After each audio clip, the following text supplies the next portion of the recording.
Faly mirabanao izay irahantsika mitombo amin'ny fahalalana any Kristy. Efa averintsika mandrakarivany hoe ny fifandraisanao amin'ny olona iray dia mihatsara hatrany arakaraka ny fampikasoanao aminy, ny hafantaranao ny momba azy ary ny fampikasoana matetitetika.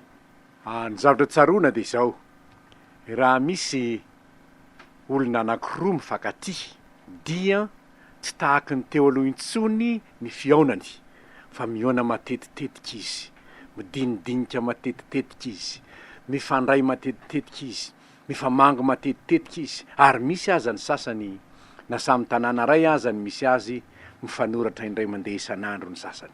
Misy mahadisy ve zany? Tsia, satria arakaraka ny fampikasoanao, ny fampahafantaranao, afantaranao bebe kokoa ny momba n'ilay olona fampikasoanao. Ary noho izany dia ilaina mihitsy raha tianao ny anana fifandraisana tsara amin'ny Kristy dia ilaina ny tombon'ny fahalalana ho azy hatrany. Ary zany no mahatonga zao fandaharantsika izao hoe mitombo amin'ny fahalalana any Kristy. Alohan'ny iarahantsika mandinika an'io zava-dehibe iray dia hivavaka isika aloha, hiara-mivavaka isika. Misaotra anao zahay ry Andriamanitra rainay izay ny an-danitro noho ny famondramponao sy ny fitiavanao. Misaotra anao zahay satria fahasoavana avy aminao no mahatozao anay, fitiavana avy aminao no mahatozao anay. Hankalazaina ny eny anaranao Andriamanitro. Misaotra anao koa zahay noho ny fanananay ny teninao azonay dinihina isan'andro. Misaotra anao zay Jesosy Tompo fa na dia tsy mba nahita maso anao aza zahay tahaka ireo mpianatra fa izay, dia azonay ataony mitombo amin'ny fahalalana tsara anao, ka hanana fifandraisana tsara aminao. Raha teto tany manko ianao dia mbola toa voafetra ny toerana ihany, fa tany Galilia ianao, tany Jerosalema ianao, tany Samaria ianao, fa ankehitriny tsy voafetra n'izany intsony ianao, fa na aiza no angonandrona teo amin'ny anaranao dia eo afovoany ianao. Ka dia misaotra anao zahay ry Tompo. Ankehitriny ary na aiza misy ny olonao izay miaino ny hafatra avy aminao anio, na ho mpandrina izy, na ny mpandehanana izy, na ho ampiasana izy, na aiza misy azy, mangataka aminao Tompo, aoka hihaino ny teninao izy ary hitombo amin'ny fahalalananao. Dia ho voninahitrao izany fiainana mitombo amin'ny fahalalananao zany, satria ho tsaratsara kokoa hatrany ny fifandraisanay aminao ry Tompo malalana eo. Amin'ny anaranao no anaovanay izany vavaka izany. Amen.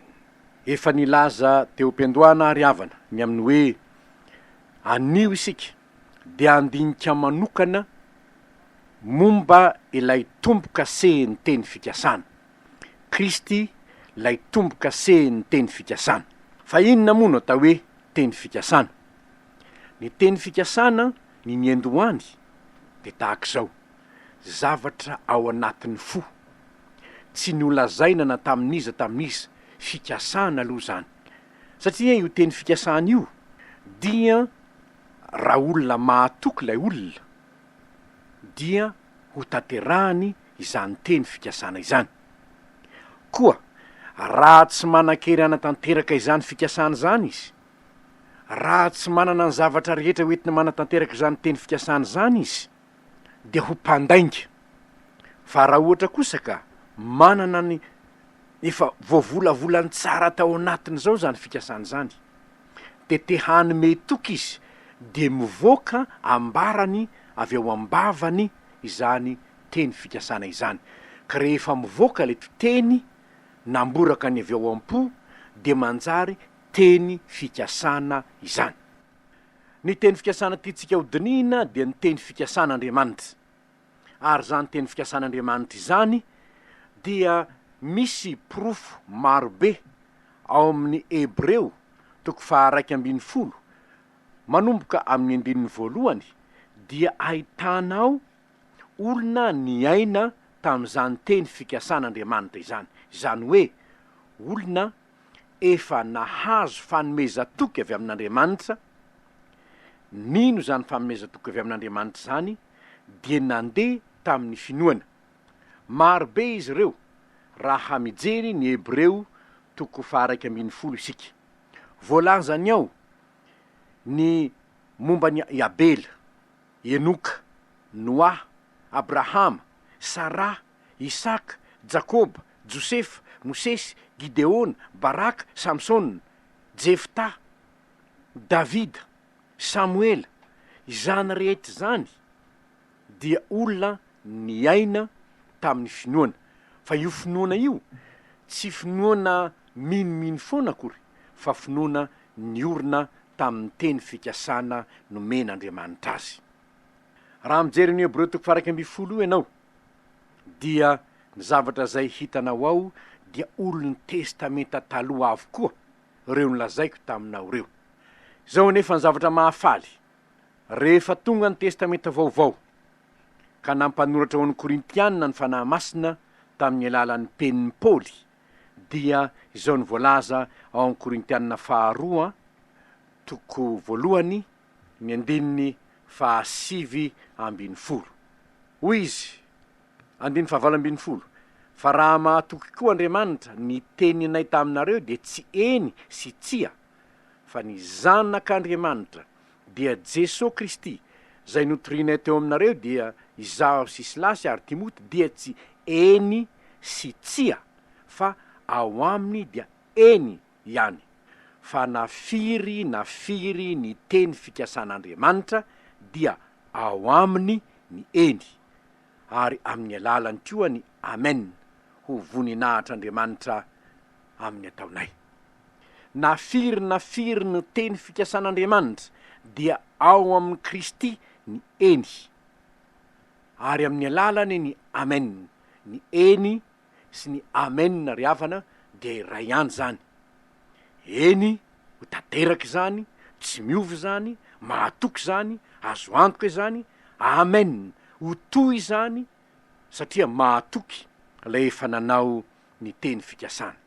Ary satria reo teny fikasana nataon'Andriamanitra rehetra ireo, rehefa tonga Jesosy Tompo, dia nosiniavina tamin'ny ranony zanak'Andriamanitra tany Kalvari zany. Ny ranony zanak'Andriamanitra no nanaovana sonia fa tsy miova ireo teny fikasan'Andriamanitra ireo. Marina ireo, tanteraka ireo, na ny famelan-keloka, na ny fitsarana, na ny fahatezerin'Andriamanitra amin'ny ota, na ny famelan-keloka ho an'ny mpanota, samy azo antoka ireo, satria ny rany Kristy teo amin'ny hazo fijaliana ny manaprofo ny fahamarinany zany, manambara fa tsy miova ireo tenin'Andriamanitra ireo. Izao ny voalaza ao amin'ny tantara 2 toko 9, manomboka amin'ny 9:20.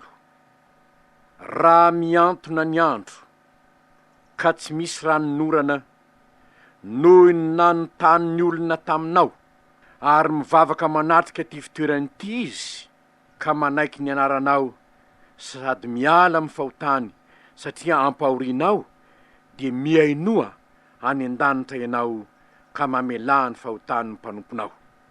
9:20. Raha misy misary amin'ny tany na arety mandringana, na main'ny rivotra ny vary, na maty fotsy, na misy valala sisompanga, na inona fahoriana, na inona aretina, zay vavaka rehetra sy fifonana rehetra ataon'ny olona na ny Israelonao rehetra, zay samy mahalala ny fahoriany sy ny alahelony, ka mamelatra ny tanany manatrika ty trano ity, de miainoa ny an-danitra fonenanao ianao ka mamela heloka. Vavaka nataon'ny Solomona tamin'ny fotoana izay nitokanana ny tempolin'ny Jerosalema ry havana izany vavaka izany. Solomona defa nahalala fa isan'ny tanan'Andriamanitra mamely ny vahoakany ny haintany, tsy fisian'ny ranonorana, sy ny valala ary ny arety mandringana. Isan'ny fiasany ampelantanan'Andriamanitra hanafaizany ny Israely zany. Koa raha tonga ny fotoana nitokanana ny tempolin'ny Jerosalema, dia nivavaka Solomona hoe raha miatra amin'ny olonao reo loza 3 ireo Andriamanitra ao, ka mitodika mivavaka aminao izy, manatona ity tempolinao ity izy, manatrika ity tempolinao ity izy, de miainoa ny an-danitra fonenanao ka mamela ny eloko ny olonao. Zavatra mahagaga ry havana, betsaka ihany ny zavatra nangatahany Solomonina fa ny zavatra mahagaga de zao: reo zavatra telo ireo dia naverin'Andriamanitra taminy rehefa namaly ny vavaky Solomonina Andriamanitra. Hoy ny valin'izany vavaky Solomonina zany ao amin'ny tantara faharoa toko fahafito, andininy faharoambin'ny folo sy fahateloambin'ny folo. Ary Jehova niseho tamin'ny Solomonina no ny alina ka nanao taminy hoe: efa reko ny vavakao, ary efa nofidiko ho ahy ity fitoerana ity ho trano fanateram-panatitra, koa indro raha mampiantona ny andro aho ka tsy misy ranonorana latsaka. Zay mihitsy ny tenin'ny Solomonina, hoe raha miantona ny andro ka tsy misy ranonorana.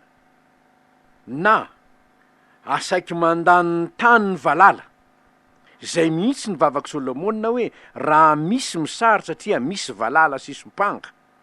Na anaterako arety mandringana ny oloko, mbola vavaky Solomonina ihany zany, hoe raha misy misary na arety mandringana. Ry havana, reo zavatra telo ireo ary dia tena notonon'Andriamanitra tamin'ny Solomonina mihitsy, hoe raha mampiantona ny andro aho ka tsy misy ranonorana latsaka, asaiky mandany ny tany ny valala, anaterako arety mandringana ny olona. Ary eto izahay de te hampahatsiaro antsika menakavy na iza mandre zao tenin'Andriamanitra izao, fa tena nanaovana fanekena tamin'Andriamanitra tahaka ny tamin'ny andron'ny Solomonina ity Madagasikara ity. Hanaporofotsika izany dia tahaka ny nananganan'ny Solomonina ny tempoly teo anilan'ny rovan'i Jerosalema, no nananganany ranavalona faharoa ny tempoly teo anilan'ny rovany eny Manjakamiadana. Ary tsy azontsika lavina izany satria 7 Février 1970 dia nanambara tena mpahay be maso ranavalona faharoa fa nisafidy ny hanompo an'Andriamanitra fa tsy tahaka ireo mpanjaka teo alohany. Tahaka ny ranavalona voalohany zany, zay nanenjika ny kristianina ka nandripaka zay nivavaka tamin'i Jesosy Tompo. Fa ny ranavalona faharoa kosa dia natao batisa mpahay be maso izy, mba hanaporofony fa efa ny Andriamanitra Israely, lay Jesosy Kristy mpanjaka ny mpanjaka, no nekeny ho tompoina eto amin'ny tany sy ny firenena. Ary tsy nitsoan'Andriamanitra izany.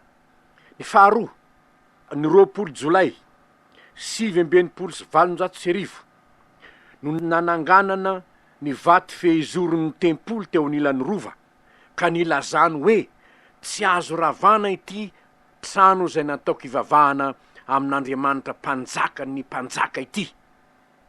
Tsy tsoan'Andriamanitra izany teny fikasana izany, tanterahin'Andriamanitra izany, ary tsy mitsoka izany, fa ny an'Andriamanitra natalohany nahatongavan'i Jesosy azy rehefa eny de eny, ka mainka moa fa efa nisoniavon'ilay ranony zanak'Andriamanitra teo amin'ny hazo fijaliana izany teny fikasana izany. Ny 20 Septambra 1970 mba ho marika fahafantarana fa tsy manompo Andriamanitra hafa intsony, tsy manompo sampy intsony ny firenena malagasy, dia navoaka ny didy nampandoro ny sampinandrina. Ary ny 18 Novambra 1970 dia nisy fitompovavahana lehibe na nirahana evanjelista 920 hitory ny filazantsara manerana ity nosy ity. Inona ny dikan'izany? Efa nanao fanekena ho vahoaka an'Andriamanitra ny malagasy, ary tsy afaka mitsoka amin'izany teny fikasana ny meny izany Andriamanitra. Jerentsika ny tantaran'i Israely, raha nanome ny teny fikasan'Andriamanitra fa omena ny Abrahama sy ny taranany ny tany Palestina na ny tany Kanana tamin'ny andron'ny Abrahama, na inona ho fahotany zanak'Israely ka nahatonga azy ho lasa babo tany Babilôna, nahatonga azy lasa nidina tany Egypta, ny nahatonga azy ny paritaka nanerana izao tontolo izao, ny teny fikasana ny men'Andriamanitra dia tsy maintsy tanteraka, ary tena tanteraka izany, fa niverina amin'ny taniny ray ny Josy. Na dia niparitaka nanomboka tamin'ny taona 70 amin'izao taonjato misy antsika izao aza, dia niverina indray any Jerosalema ny Josy, ka nanjary renivohitry ny Josy indray Jerosalema. Tsy mitsoaka ny teny fikasan'Andriamanitra, tanteraka izany. Zao koa manko ny teny fikasan'Andriamanitra tamin'io ihany hoe, raha ny olona izay natsoina amin'ny anarako no avy hanery tenaka hivavaka, hitady ny tavako, hiala amin'ny ratsy fanaony, dia hiainao ny an-danitra aho ka mila ny helony ary hanasitrana ny taniny. Teny fikasana tsy tsoan'Andriamanitra ihany koa zany.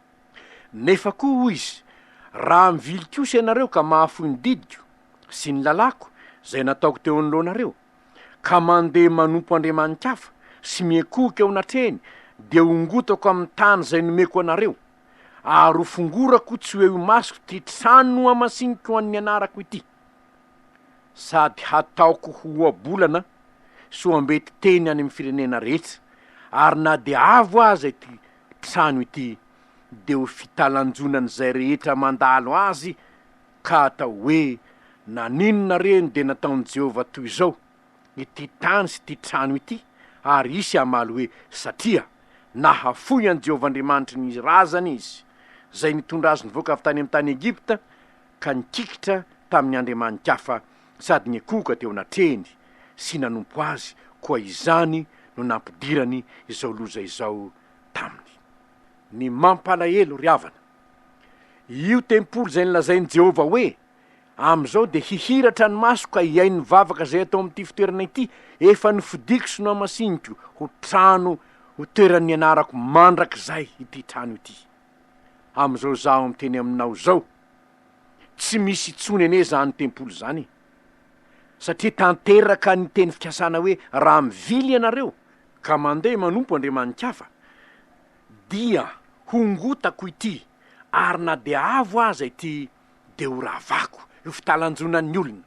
Ry havana, tanteraka tamin'ny andron'ny Solomona izany fa tsy mandainga Andriamanitra.